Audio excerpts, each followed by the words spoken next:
আসসালামু আলাইকুম দর্শক, শুরু করছি নগর জনপদের খবর। আমি মৃত্তিকা মুস্তফা। এখনকার সংবাদ আয়োজন একই সঙ্গে চ্যানেল আর ইউটিউব চ্যানেল এবং চ্যানেল আর ওটিটি প্ল্যাটফর্ম আইস্ক্রিনে লাইভ স্ট্রিম হচ্ছে। যাচ্ছি বিস্তারিত প্রসঙ্গে।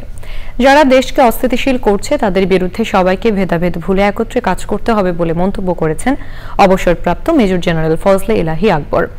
চট্টগ্রামে নিহত সেনা কর্মকর্তা লেফটেন্যান্ট তানজিম সারোয়ার নির্জনের টাঙ্গাইলের বাড়িতে গিয়ে পরিবারকে সমবেদনা জানিয়ে তিনি আরও বলেন, নির্বাচন কমিশনকে স্বাধীন করতে পারলে দেশে আর ফ্যাসিবাদী সরকার তৈরি হবে না।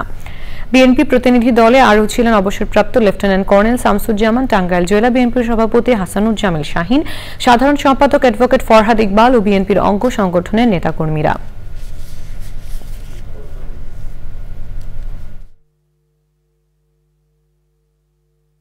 ডাকাত আকারে কিংবা সন্ত্রাসী আকারে দেশকে যারা অস্থিতিশীল করছে তাদের বিরুদ্ধে আমাদের সবাইকে ধর্ম, বর্ণ সব কিছু ভেদাভেদ, পার্টি পলিটিক্স সব কিছু ভেদাভেদ পিছনে রেখে আমাদের একত্রভাবে কাজ করতে হবে।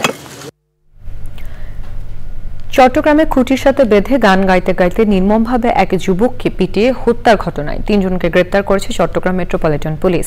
সিএমপির মিডিয়া সেন্টারে আয়োজিত সংবাদ সম্মেলনে তিনি জানান, চট্টগ্রাম ছাত্র জনতা ট্রাফিক গ্রুপ নামে একটি হোয়াটসঅ্যাপ গ্রুপের মাধ্যমে মারধরকারীদের শনাক্ত করে তাদের ধরা হয়েছে। গত 14 আগস্ট নগরীর বদনা শাহ মাজারের সামনে থেকে শাহাদাত নামে ওই যুবকের মরদেহ পাওয়া যায়। মরদেহের মাথা, গলা সহ শরীরের বিভিন্ন অংশে গুরুতর আঘাতের চিহ্ন ছিল। এর 1 মাস 6 দিন পর 21শে সেপ্টেম্বর সামাজিক যোগাযোগ মাধ্যমে শাহাদাতকে বেঁধে পেটানোর 20 সেকেন্ডের ভিডিও সামাজিক যোগাযোগ মাধ্যমে ছড়িয়ে পড়ে। এতে জনগণের মাঝে নিন্দার ঝড় ওঠে।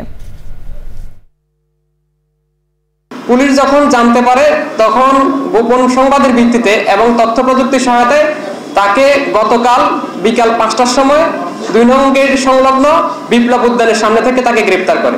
তাদেরকে জিজ্ঞাসাবাদে জানা যায় তারা এই শাহাদাতকে ছিনতাইকারী সন্দেহে মারধর করে। সেই মারধর সন্ধ্যা থেকে শুরু হয়, কয়েক দফায় তাকে মারধর করা হয়। এক পর্যায়ে মারধর করতে করতে সে নিস্তেজ হয়ে পড়ে। সে নিজেকে আর ধরে রাখতে পারছিল না। আপনারা সবাই ভিডিওতে দেখেছিলেন যে সে লুটিয়ে পড়ছিল এরকম অবস্থা। হাজিরা বোনাস বৃদ্ধি সহ শ্রমিকদের 18 দফা দাবি মেনে নেওয়ার ঘোষণা দিয়ে খুলে দেওয়া হয়েছে শিল্পাঞ্চল আশুলিয়ার অধিকাংশ তৈরি পোশাক কারখানা। অনির্দিষ্টকালের জন্য বন্ধ হওয়া সব কারখানা নির্বিঘ্নে চলবে মালিকপক্ষের এমন ঘোষণার পরও 14টি কারখানা এখনো চালু হয়নি। কবে খুলবে সেটাও নিশ্চিত নয় কেউ। আজকের জন্য সাধারণ ছুটি ঘোষণা করা হয়েছে 5টি তৈরি পোশাক কারখানায়। বিষয়টি নিশ্চিত করেছে শিল্প পুলিশ আশুলিয়া জোনের পুলিশ সুপার। অধিকাংশ কারখানা খুলে দেওয়া তৈরি পোশাক শ্রমিকদের পদচারণের কর্মচাঞ্চল্যতা ফিরেছে আশুলিয়ায়। সকাল থেকে নিজ নিজ কর্মস্থলে যোগ দিয়েছে তৈরি পোশাক শ্রমিকরা। আশুলিয়ার জামগড়া, জিরাবর, নিশ্চিন্তপুর, নরসিংহপুর সহ শিল্পাঞ্চল জুড়ে দেখা গেছে আইন শৃঙ্খলা বাহিনীর সতর্ক উপস্থিতি। এবারে প্রতিনিধিদের পাঠানো তথ্য ভিডিওচিত্র নিয়ে রাজীব আহমেদের রিপোর্ট। বিভিন্ন পদে সরকারি স্কুলের শিক্ষকদের পদায়ন বন্ধ রাখা ও শিক্ষা সংস্কার কমিশন গঠনের জন্য বাগেরহাটে মানববন্ধন হয়েছে। বেসরকারি এমপিওভুক্ত শিক্ষা প্রতিষ্ঠানের শিক্ষক কর্মচারীদের আয়োজনে উপজেলা চত্বরে ওই মানববন্ধন হয়েছে। একই দাবিতে ঝিনাইদহ ও চুয়াডাঙ্গায় মানববন্ধন হয়েছে। নোয়াখালীর সোনাইমুড়ি উপজেলার 10 ইউনিয়ন ও পৌরসভার বন্যা কবলিত এলাকায় 12,500 বন্যার্ত মানুষের মাঝে এসএ পরিবহন প্রাইভেট লিমিটেডের উদ্যোগে খাদ্য সামগ্রী বিতরণ করা হয়েছে। সোনাইমুড়ি আহমদিয়া কামিল মাদ্রাসা মাঠে চাল, তেল সহ বিভিন্ন খাদ্য সামগ্রী বিতরণ করেন গ্রুপের চেয়ারম্যান ও ব্যবস্থাপনা পরিচালক সালেউদ্দিন আহমেদ। লালমনিরহাটে ক্ষুদ্র ঋণের সুষ্ঠু ব্যবহার, বিতরণ ও জীবনযাত্রার মান উন্নয়ন শীর্ষক সেমিনার হয়েছে।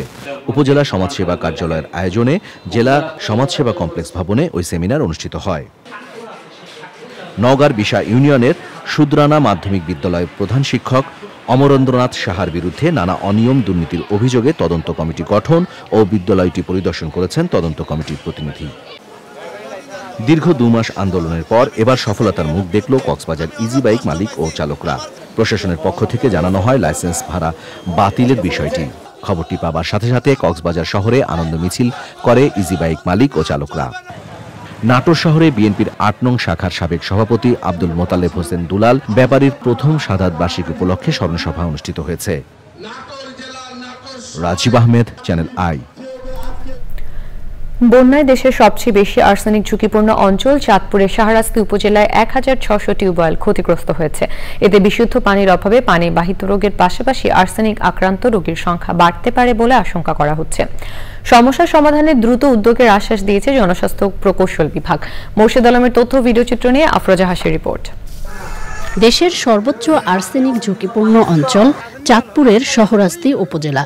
এ অঞ্চলে আর্সেনিকে আক্রান্ত রোগীর সংখ্যা দিন দিন বৃদ্ধি পেতে থাকায় সমস্যা সমাধানে সরকারিভাবে 5763টি গভীর নলকূপ স্থাপন করা হয়। তবে সাম্প্রতিক বন্যার পর ব্যবহার অনুপযোগী হয়ে পড়েছে এসব নলকূপ। সুপেয় পানির তীব্র সংকটে বাড়ছে আর্সেনিক আক্রান্ত হওয়ার ঝুঁকি। 28টা বেমিলের মধ্যে শুধু একটা আর্সেনিক মুক্ত কল আছে, আর সম্পূর্ণ কলগুলো আর্সেনিক যুক্ত। অনেক কলে পানি দূষিত হয়ে গেছে, তো অনেক কলে পানি খাইতে পারিনি। খাইতে হলে নোংরা পানি নিয়ে খাইতে হবে। পিউ জলেরও যথেষ্ট অভাব ছিল। এই যে যারা এখানে অবস্থান করছে, এখন এই কলগুলো কিভাবে সংস্কার করা যায়, সরকারের সংশ্লিষ্ট মন্ত্রণালয়ের কাছে আমরা সহযোগিতা কামনা করছি। ক্ষতিগ্রস্ত নলকূপ ব্যবহার উপযোগী করতে দ্রুত উদ্যোগ নেওয়া হবে বলছে জনস্বাস্থ্য প্রকৌশল বিভাগ। আমাদের অনেকগুলো টিউবওয়েল ক্ষতিগ্রস্ত হয়ে গেছে সরকারি বেসরকারি মিলিয়ে। এখন হচ্ছে বন্যার পানি নেমে গেলে আমরা সেগুলো বিশুদ্ধকরণের কাজ শুরু করবো। কাজ এখনো চলমান আছে। আমি আমার বিদ্যুৎ কর্তৃপক্ষের সাথে কথা বলে এই বিশুদ্ধ পানি, এই যে টিউবওয়েলগুলো ক্ষতিগ্রস্ত হয়ে গেছে, সে পানি বিশুদ্ধকরণের কার্যক্রম অংশ হিসেবে কি করা যায় সেটা চাইতে দিয়ে দেখছে। তো আমাদের স্যারেরা সে ব্যবস্থা নিলে আমরা অতি দ্রুত কাজ শুরু করব। সংকটপূর্ণ পরিস্থিতিতে পানি বিশুদ্ধকরণ ট্যাবলেট সরবরাহ বাড়ানোর তাগিদ স্থানীয়দের। আফরোজা হাসি, প্রকৃতি ও জীবন ডেস্ক, চ্যানেল আই। দর্শক, এই ছিল নগর জনপদের খবর।